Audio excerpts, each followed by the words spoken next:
출생해서 성장할 때에 엄마나 아빠나 주변 사람들의 관심이 참 많죠.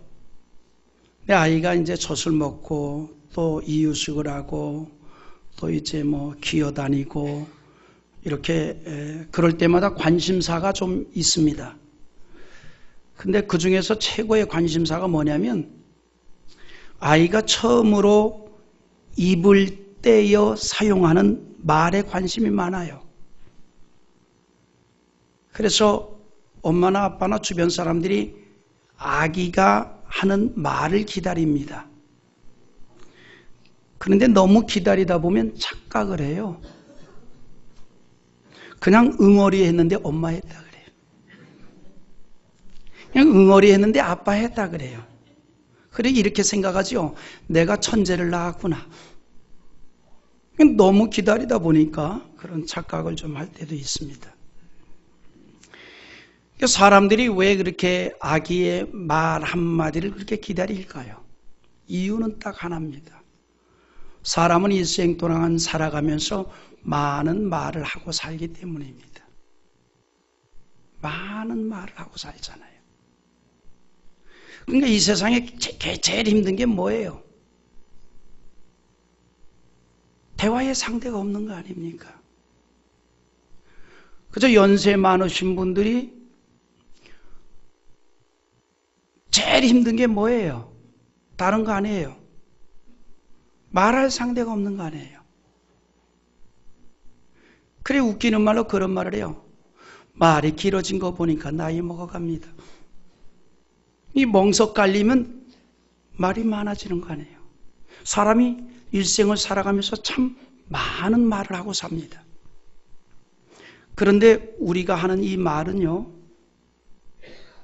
전체 문맥 중에서 전과 후의 문맥을 생략하고 어느 한 부분만을 떼어서 들으면 말을 한 사람들의 의도와 전혀 상관없어질 수도 있습니다. 그렇게 될 수 있어요. 그래서 뭐 자주 그러진 않지만은 어떤 뭐 좀 이런 어떤 이 방송이나 언론에서 특정인을 좀 곤란하게 하려면 그 사람이 사용한 말의 전체적인 문장을 보지 아니하고 필요한 그 문장만 딱 떼어서 보면 그 사람이 말했던 의도하고는 전혀 다르게 갈 수도 있어요. 여러분 우리가 성경을 보아도 그럴 수 있습니다. 오늘 본문에도 그게 나와요. 여러분 오늘 본문 가운데 한 구절만 딱 떼어서 우리가 들으면요, 지금까지 하셨던 예수님의 가르침하고는 전혀 무관한 것처럼 들려지는 구절이 있어요. 어느 구절일까요? 29절입니다. 한번 읽어볼까요? 다 같이 한번 읽어봅시다. 시작. 무릎 있는 자는 받아 풍족하게 되고 없는 자는 그 있는 것까지 빼앗기리라. 이러면 어떤 생각이 들어요? 다른 거 다 놔두고 이 29절 한 절만 딱 놓고 생각해 보면 이런 무지막지한 말씀이 어디 있어요? 있는 자는 더 받아서 풍성하게 되고 없는 자는 그 있는 것까지 빼앗기리라. 아니 없는 사람한테 더 보태줘야지. 그렇잖아요. 그런데 이 29절에 있는 말씀을 보면 있는 자는 더 받아서 풍성하게 되고 없는 자는 그냥 뺏어서 곤란하게 된다 이 말이에요. 이 한 구절만 놓고 보면 이것처럼 무지막지한 말씀도 없습니다. 이 말씀은 요즘 우리 사회에서 자주 사용하는 소득 분배나 균형 발전 혹은 소득 주도 성장하고는 역행하는 말처럼 들려요. 여러분 소득 분배라고 하는 이 사회주의적인 의식은 이미 오래전부터 우리가 영어 발음으로 찾아보면 나왔던 단어에 뭐 근자에 한국에서 나온 단어가 아니고 이미 100년 전에 이미 사용됐던 단어들이에요. 여러분 우리가 균등하게 살고 균등하게 누리고 균등하게 이 행복해질 수 있다면 이 이론이 얼마나 좋습니까? 이 소득 분배라는 게 뭐냐면 모두가 다 균등하게 분배를 받자 이 말인데, 그럼 얼마나 좋겠어요? 그런데 오늘 29절의 말씀이 뭐냐면 없는 자는 있는 것까지 빼앗기리라. 여러분, 이 말을 없는 사람 입장에서 보면 이런 억울한 일이 어디 있겠어요? 그렇잖아요? 29절 한 절만 보면 이런 무지막지한 말씀이 어디 있습니까? 그런데 예수님은 이 비유의 말씀에서 우리에게 전하고자 하는 깊은 뜻이 있습니다. 예수님의 사상은 가진 자들만이 누리는 그런 반인륜적인 사상이 아니잖아요. 예수님의 사상 그렇지 않죠. 예수님께서 지금까지 뭐라고 말씀했습니까? 이웃에 대한 가르침을 말씀할 때 마가복음 12장 31절에 이렇게 말씀했습니다. 둘째는 이것이니 내 이웃을 내 자신과 같이 사랑하라 하신 것이라. 이보다 더 큰 계명이 없느니라. 뿐만 아니라 마태복음 5장 40절 41절에 이런 말씀을 합니다. 다 같이 한번 읽어보지요. 또 너를 고발하여 속옷을 가시고자 하는 자에게는 겉옷까지도 가지게 하며 또 누구든지 너로 억지로 오리를 가게 하거든 그 사람과 심리를 동행하고. 이것이 예수님의 가르침이었어요. 이것이 예수님의 사상이었습니다. 그런데 오늘 본문에서는 있는 자는 받아서 풍족하게 되고 없는 자는 있는 것까지 빼앗기리라 이렇게 말씀했습니다. 이것은 모순된 가르침이 아니에요. 오늘 본문의 비유는 물질에 대한 가르침이 아니라 사명에 대한 것이고 직분에 대한 것입니다. 물질에 관한 문제가 아니라 사명에 관한 문제고 직분에 관한 문제라 이 말이에요. 여러분, 우리 하나님의 자녀들이요, 이 세상을 살면서 좀 자긍심을 가져야 돼요. 하나님의 자녀들이 보통 사람들이 아닙니다. 대단한 사람들이에요. 어떤 면에서 대단한 사람들입니까? 하나님께서 지금도 하나님의 뜻을 이 땅에서 이루어 가시고 있거든요. 그런데 홀로 그 일을 이루시는 게 아닙니다. 누구를 통해서 하는데 먼저 믿는 성도를 통해서 그 일을 이루십니다. 여러분을 통해서, 저와 여러분을 통해서 하나님의 뜻을 이 땅에 이루어 가신다는 겁니다. 그러므로 하나님의 자녀들이 뭐냐면 하나님의 거룩한 역사를 이루는 도구예요. 그래서 하나님이 하나님의 자녀를 귀하게 여기는 겁니다. 그래서 예수 그리스도께서 세상 끝날까지 함께 하시는 거예요. 여기에 우리가 자긍심을 갖기를 원합니다. 우리가 보통 사람이 아니다 이 말이에요. 예수 믿는 사람들이 이런 영적 자긍심을 가져야 돼요. 하나님께서 나를 통해서 하나님의 뜻을 이루어 가신다는 거예요. 하나님께서 나를 통해서 하나님의 역사를 이루어 가신다 이 말입니다. 그래서 구원받을 백성을 세상에서 불러내어서 교회를 구성하게 하고, 그리고 교회를 통해서 하나님의 구원의 역사를 이루어가는 겁니다. 그렇기 때문에 하나님께서 교회를 귀하게 여기시고 교회의 직분을 귀하게 여기십니다. 그 직분을 잘 감당하는 일꾼들에게는 반드시 하나님이 상급을 허락해 주시는 겁니다. 그래서 오늘 이 예수님의 비유의 말씀은 바로 일꾼이 받은 직분에 관한 말씀입니다. 달란트 비유를 통해서 직분에 대한 말씀을 하신 거라 이 말입니다. 그렇기 때문에 오늘 본문의 말씀을 물질적인 의미로 보는 것이 아니라 사명적 의미로 보아야 되고 직분적 의미로 보아야 되고 주께서 나에게 주신 은사라는 차원으로 생각할 수 있기를 원합니다. 자, 그런데 우리가 성경을 통해서 보면 왜 일꾼을 세우실까? 왜 직분을 주실까? 이유는 한 가지입니다. 직분을 통해서 열매를 맺히도록 하기 위해서입니다. 요한복음 15장 2절에 이런 말씀이 있습니다. 우리 한번 다 같이 읽어봅시다. 무릇 내게 더 있어 열매를 맺지 아니하는 가지는 아버지께서 그것을 제거해 버리시고 무릇 열매를 맺는 가지는 더 맺게 하려 하여 그것을 깨끗하게 하느니라.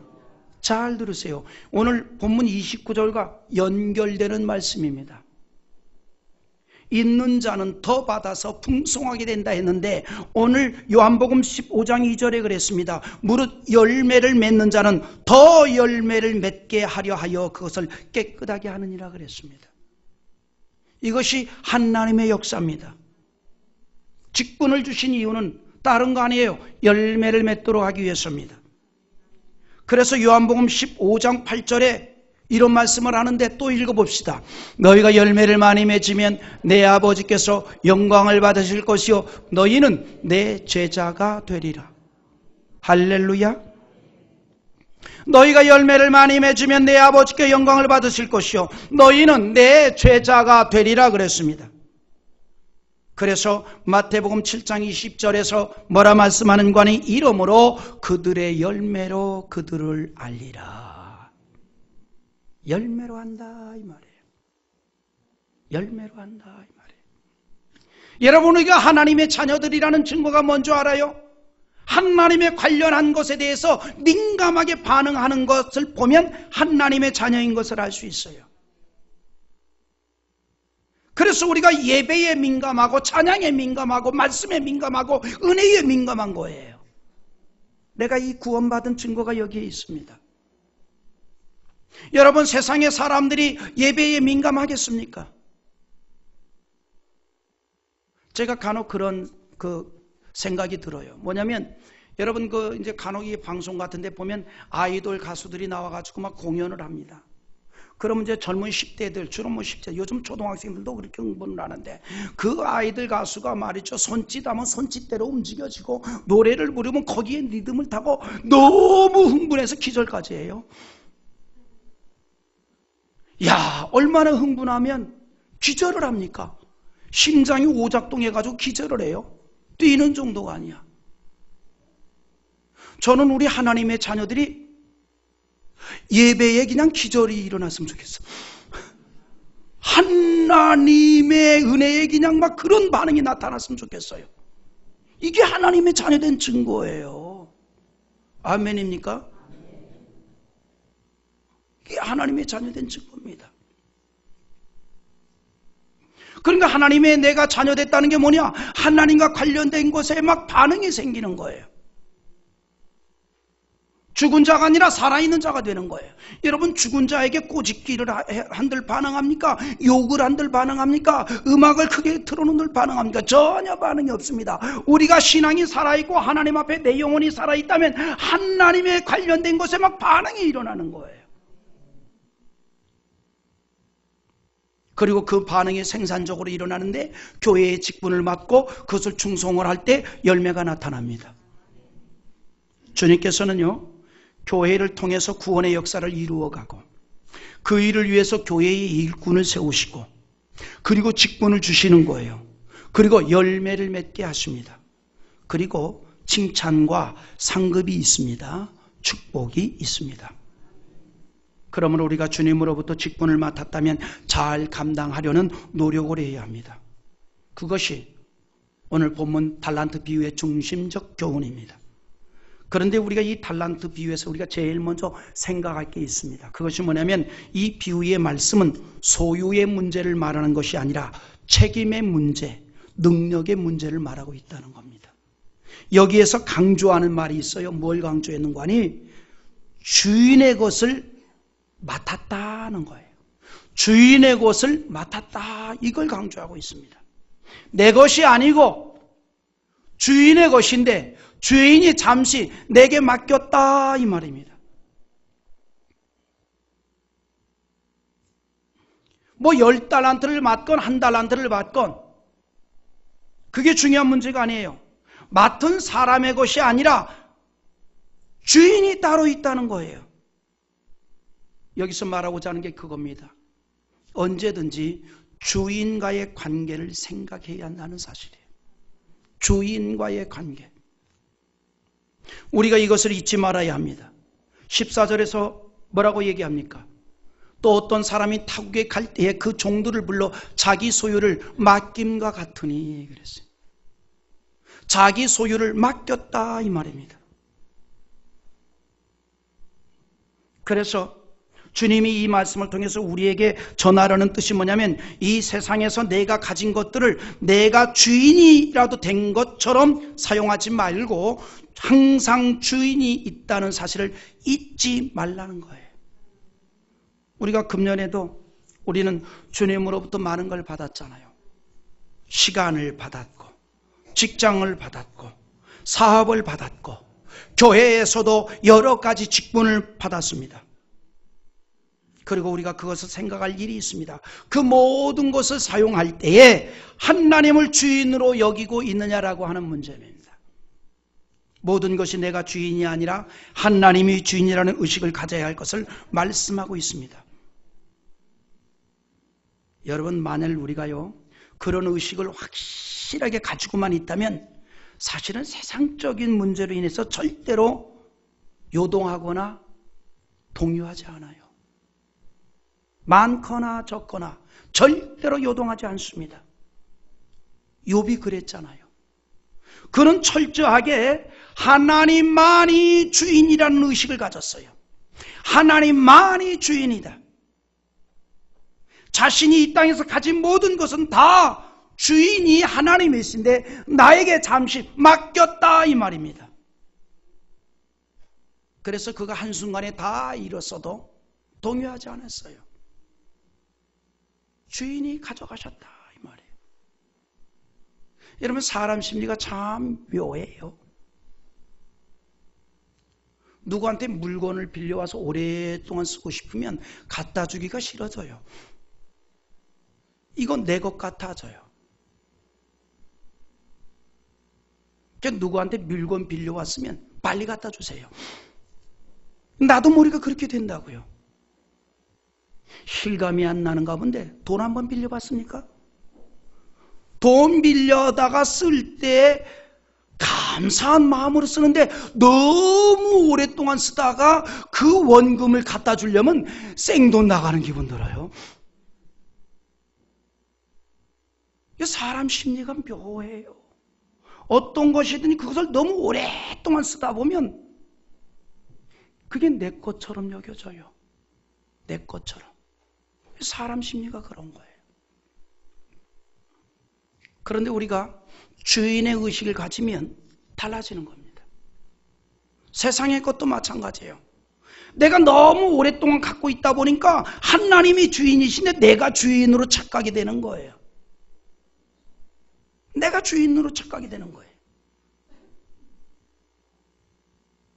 하나님이 나에게 맡겼는데 너무 오랫동안 쓰다 보니까 내 것인 줄 알아요. 내가 주인인 줄 알아요. 그러나 하나님이 주인이라는 의식을 가지면 어떤 일을 만나도 동요하지 않는단 말이죠. 욥을 보세요. 욥기 1장 21절로 22절에 뭐라고 얘기합니까? 우리 한번 다 같이 한번 천천히 읽어봅시다. 이르되 내가 모태에서 알몸으로 나와 싸운즉 또한 알몸이 그리로 돌아가올지라. 주시니도 여호와시요 거두시니도 여호와시오니 여호와의 이름이 찬송을 받으실지어다. 이 말이 무슨 말이에요? 그가 정말 많이 가졌잖아요. 우리로 말하면 요즘으로 말하면 재벌이에요. 많은 돈을 가졌어요. 자녀들도 다 자그마치 뭐예요? 10명이나 돼요. 그런데 한순간에 그 많은 재산 다 잃었어요. 그 많은 자식 다 잃었어요. 근데 욥이 뭐라고 얘기합니까? 하나님 찬송을 받으소서. 찬송을 받으소서. 그렇게 얘기했어요. 알아요? 찬송을 받으소서.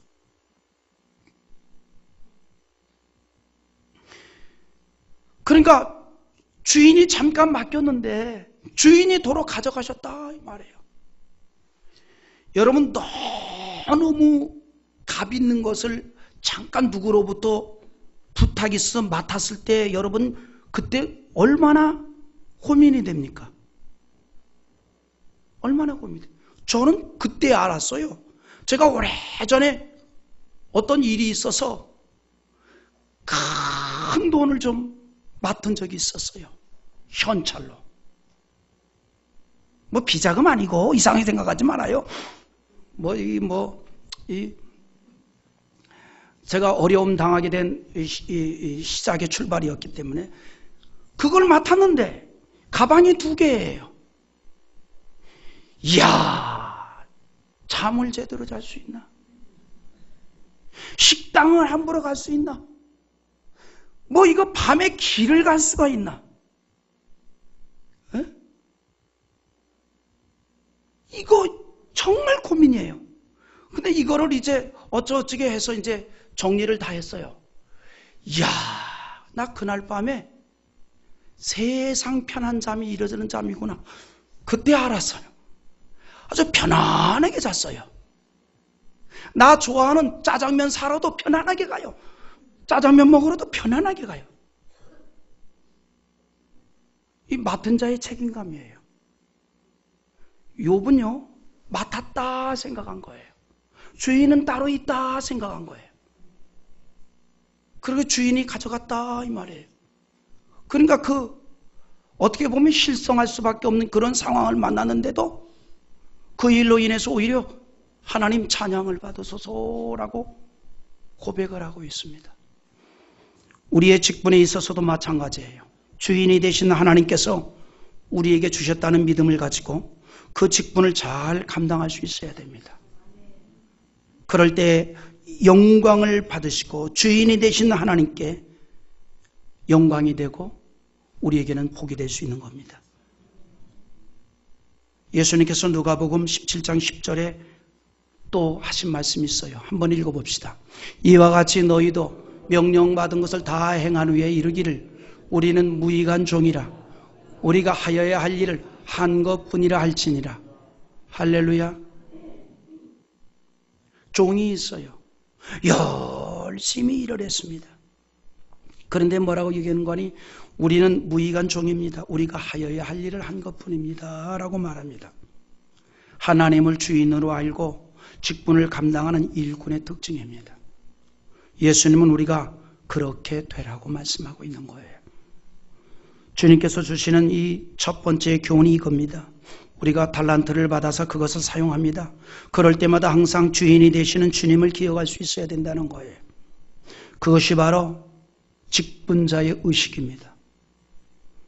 신앙생활하는 자의 모습입니다. 항상 주인 되시는 주님을 기억하라는 겁니다. 신앙생활이 뭡니까? 항상 주님을 기억하는 삶이 신앙생활이에요. 그래서 신앙생활은 우리의 가슴에 주님이 가득 채워지는 삶입니다. 그런데 인간은 주님으로 채우려 하지 않고 다른 것으로 자꾸 채우려고 그래요. 그래서요, 하나님께서는 어떤 경우에도 인간의 가슴 한쪽은 주님으로 채우는 공간을 남겨두었어요. 사람들은요, 이 세상의 것으로 모든 걸 채워서 만족을 얻으려고 그래요. 그러나 하나님은 너무너무 인간을 잘 아셔서 한 공간은 남겨놨어요. 이 공간은요, 물질로도 명예로도 자녀로도 권세로도 그 어떤 것으로도 채워지지 않는 공간이에요. 하나님의 은혜로만이 채워지는 공간입니다. 그래서 사람은요, 아무리 권력을 많이 가져도 100% 만족하지 못합니다. 아무리 많은 돈을 가져도 100% 평안하지 못하는 거예요. 그 빈 공간이 있다 이 말입니다.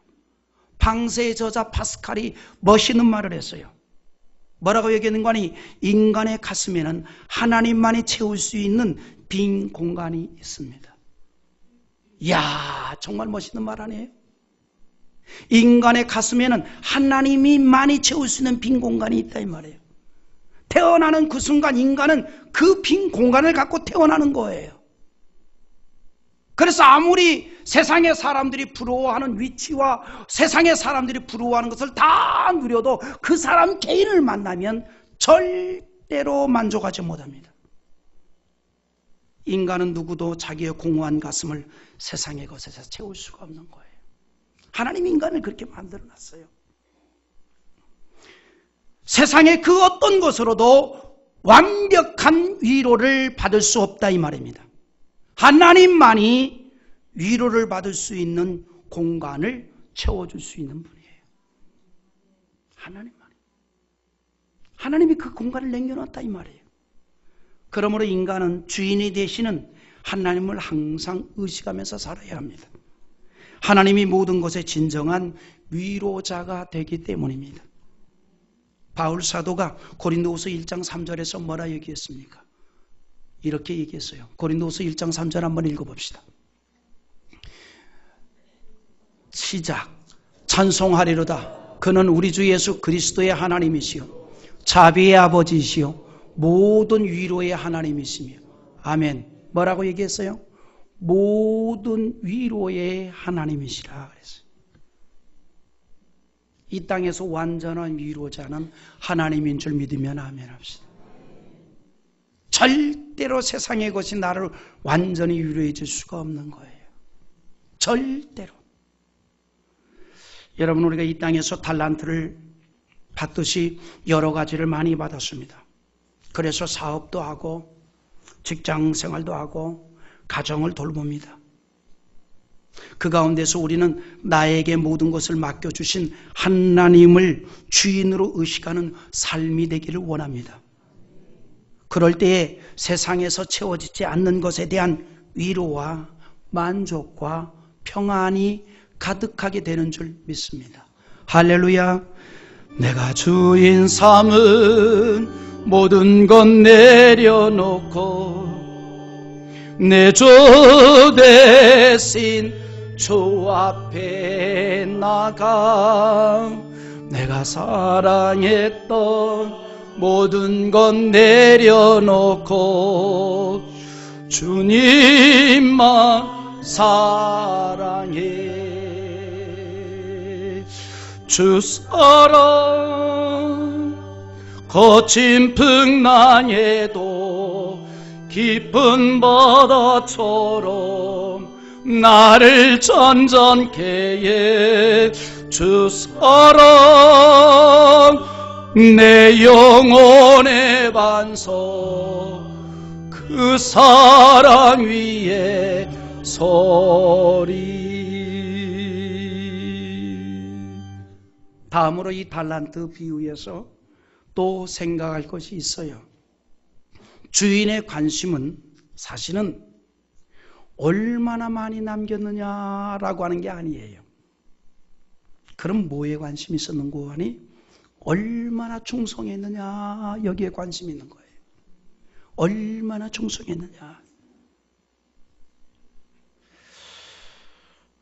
여러분, 오늘 본문에서 자주 나오는 단어가 있어요. 그게 뭐예요? 충성이라는 단어입니다. 충성.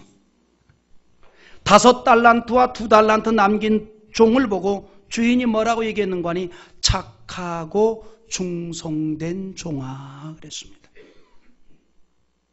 그런데 반대로 자신이 받은 1달란트를 그대로 땅속에 보관하였다가 그대로 가지고 온 종에게는 크게 화를 내요. 그리고 26절에서 그에게 이런 말을 합니다. 다 같이 봅니다. 그 주인이 대답하여 이르되 악하고 게으른 종아 나는 심지 않은 데서 거두고 해치지 않은 데서 모으는 줄로 너가 알았느냐. 이 말이 무슨 말이냐면 1달란트 받은 사람은 주인의 마음을 헤아리지 못했던 거예요. 주인이 무엇을 원하느냐라고 하는 걸 헤아리지 못한 거예요. 혹시라도 달란트를 가지고 어떻게 장사라도 했다가 괜히 원금이라도 잃게 되면 주인이 크게 노를 받을 테니 에라 모르겠다 그냥 땅속에 묻어두었다가 주인이 오시면 그대로 드리면 되겠지라고 생각을 했어요. 그래서 25절에 뭐라고 얘기했습니까? 또 읽어봐요. 두려워하여 나가서 당신의 달란트를 땅에 감추어 두었나이다. 보소서 당신의 것을 가져왔나이다 그랬어요. 여러분은 이 1달란트 받은 종에 대해서 어떻게 생각합니까? 이 사람은 어떤 사람이냐면 핑계하는 사람이에요. 1달란트 받은 종은 다른 종들과는 달리 누구에게 핑계를 댔는가 하니 주인에게 핑계를 댄 거예요. 주인에게. 당신은 완악한 사람인 줄 압니다. 내가 당신의 성격을 압니다. 이거 괜히 가지고 뭐 했다가 잘못되면 틀림없이 나를 꾸짖을 것 같으니 내가 알아서 이 땅속에다 묻어놨다가 그대로 가져왔으니 잘했죠? 핑계를 대는 거예요. 누구에게 대는 거예요? 자기에게 대는 게 아니라 주인에게 핑계를 대는 거예요. 24절에 그 얘기를 하는 거예요. 읽어보세요. 한 달란트, 24절. 한 달란트 받았던 자는 와서 이르되 주인이여 당신은 굳은 사람이라 심지 않은 데서 거두고 해치지 않은 데서 모으는 줄 내가 알았으므로. 당신은 굳은 사람입니다. 그렇게 생각을 했어요. 잘 이해하시기 바랍니다. 주인이 왜 종들에게 어떤 종에게는 5달란트, 어떤 종에게는 2달란트, 어떤 종에게는 1달란트를 맡겼을까요? 감당할 만큼 주어진 거예요. 감당할 만큼. 다시 말해서 1달란트 받은 사람도 주인은 그의 능력을 믿었던 겁니다. 이 사람은 1달란트도 잘 감당해서 2달란트 남길 수 있을 것이다 생각했던 거예요. 그래서 맡긴 거예요. 하나님께서 우리에게 직분을 주실 때에는 다 감당할 줄 알고 맡긴 거예요. 여기에 우리가 핑계를 안 댔으면 좋겠어요. 사도 바울이 디모데전서 1장 12절에 이런 고백을 합니다. 나를 능하게 하신 그리스도 예수 우리 주께 내가 감사함은 나를 충성되이 여겨 내게 직분을 맡기심이. 이 말이 무슨 말이에요? 주님은 내가 충성할 줄 알고 사도의 직분을 맡겼다 이 말이에요. 알고 맡겼다 이 말입니다. 여러분, 우리 하나님은 전능하신 하나님입니다. 하나님을 무지한 분으로 여기지 않기를 바랍니다. 하나님께서 직분을 맡길 때는 감당할 줄 알고 맡긴 줄 믿으시면 아멘 합시다. 하나님은 우리가 능력이 부족하면 능력을 주실 것이요, 지혜가 부족하면 지혜를 주실 것입니다. 우리에게 필요한 주님의 도우심을 받기 위해서 우리에게 필요한 것은 감당하려는 의지가 필요하고, 그것을 감당하려는 능력을 받기 위해서 기도가 필요합니다. 그리고 충성이라는 진실만이 필요한 줄 믿으시면 아멘 할 수 있기를 주님의 이름으로 축원합니다. 진실은요, 모든 은사의 그릇입니다. 이것이 없으면 하나님으로부터 아무것도 받을 수가 없어요. 1달란트만큼 감당할 수 있는 능력을 주셨다 이 말이에요. 그래서 그에게 달란트를 주었습니다. 그런데 그가 자기가 받은 이 능력을 부정한 겁니다. 그냥 땅속에 묻어두었어요. 그런 종에 대해서 주인이 이렇게 말합니다. 제가 26절 한번 읽어드릴게요. 그 주인이 대답하여 이르되 악하고 게으른 종아, 나는 심지 않은 데서 거두고 해치지 않은 데서 모으는 줄로 너가 아느냐라고 합니다. 자신에게 주어진 능력과 한계를 스스로 부정했어요. 나는 할 수 없다라고 생각을 했습니다. 우리가 충분히 그럴 수 있어요. 하나님께서는 할 수 있다고 말씀하는데 나는 할 수 없다라고 말하는 겁니다. 그러니까 교회 안에도 1달란트 받은 사람과 같은 생각을 가진 분들이 얼마든지 있을 수 있어요. 자, 직분을 맡았어요. 근데 생각을 해요. 거저 앞에서 무슨 일 하다가 욕이나 얻어먹지, 핀잔이나 듣지.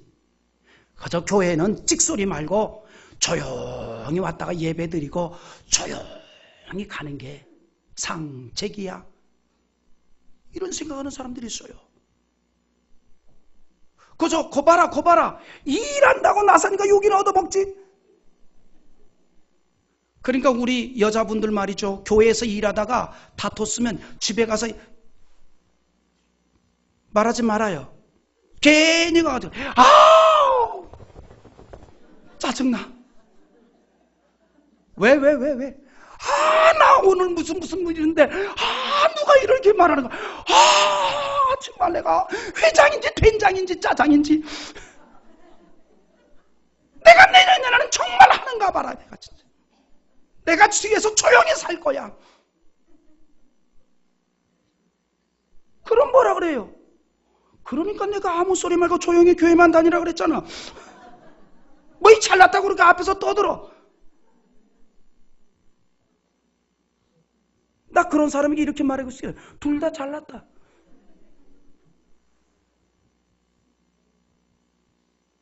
그런 사람은 어떤 사람인 줄 알아요? 체할까봐 밥 안 먹는 사람이에요. 야, 이거 한 그릇 먹다가 체하면 어떨고? 그래, 밥만 먹는 사람이에요. 여러분, 게을러 죽은 사람이 있대요. 왜 죽은 줄 알아요?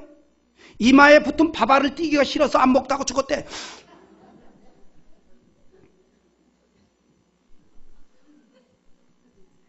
얼마든지 교회 안에 한 달란트 받은 사람 같은 분이 있을 수 있어요.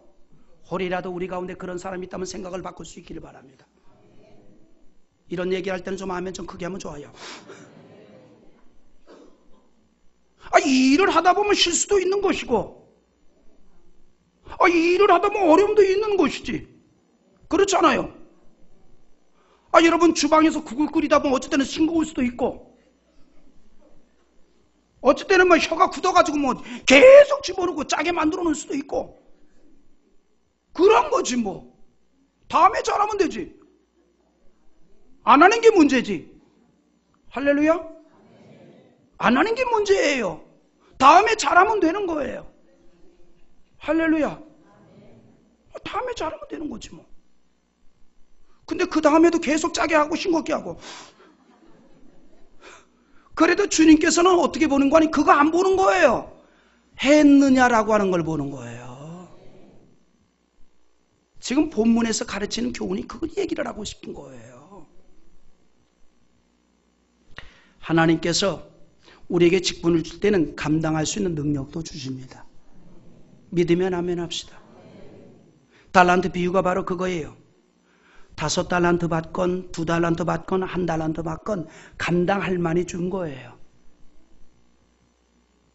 하나님이 내게 이 직분 줄 때는 감당하리라 믿어야 돼요.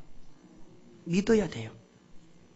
그리고 맡겨주신 것이 많건 적건 그것이 나를 향한 하나님의 뜻인 줄 믿고 최선을 다하는 겁니다.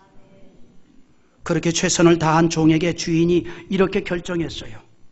28절과 9절 이제 읽어봅시다. 그럼 29절의 내용이 이해가 됩니다. 시작. 그에게서 그 1달란트를 빼앗아 10달란트 가진 자에게 주라.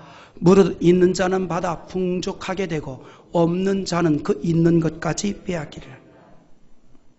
있는 자는 더 준다 이 말이에요. 충성하는 자에게 더 준다 이 말입니다. 그래서 이미 주어진 기회를 잘 활용을 해서 그 기회에 충성을 하는 사람에게는 또 다른 것을 맡긴다 이 말입니다. 성도가 신앙적으로 게으르면 하나님의 은사를 버리는 일이고요. 하나님이 주신 은사를 부정하는 일은 성경은 뭐라 그랬어요? 악한 일이라 그랬어요. 그리고 게으르고 악하면 하나님께서 은사를 도리어 거두어 가시는 거예요. 그 은사를 거두어 가는 겁니다. 그러나 충성이 있고 진실이 있고 열심이 있고 최선을 다하는 자에게는 더 보태어 준다는 거예요. 할렐루야. 더 보태어 준다. 여러분, 교회의 직분이 안고 있는 의미가 있습니다. 교회의 직분을 통해서 열매가 거두어지고 하나님의 뜻이 이루어집니다. 그래서 그 일에 참여한 자들을 하나님이 축복하는 거예요. 때문에 교회의 직분은 축복의 그릇이 되는 겁니다. 그릇이에요. 이 그릇을 빼앗지 않기를 바랍니다. 이걸 빼앗기면 되겠습니까? 이 축복의 그릇인데 이걸 뺏기지 않기를 바라요. 이 그릇을 잘 감당할 수 있기를 원합니다. 말씀을 맺습니다. 사랑하는 성도 여러분, 우리가 벌써 금년을 이제 마무리하는 12월 둘째 주일입니다.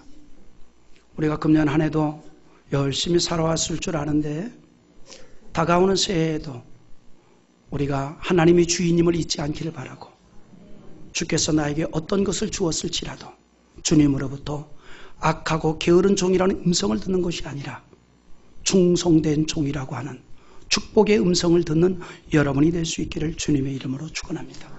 이 말씀 붙잡고 우리 한번 주여 한번 부르시고 동성으로 기도할 수 있기를 원합니다.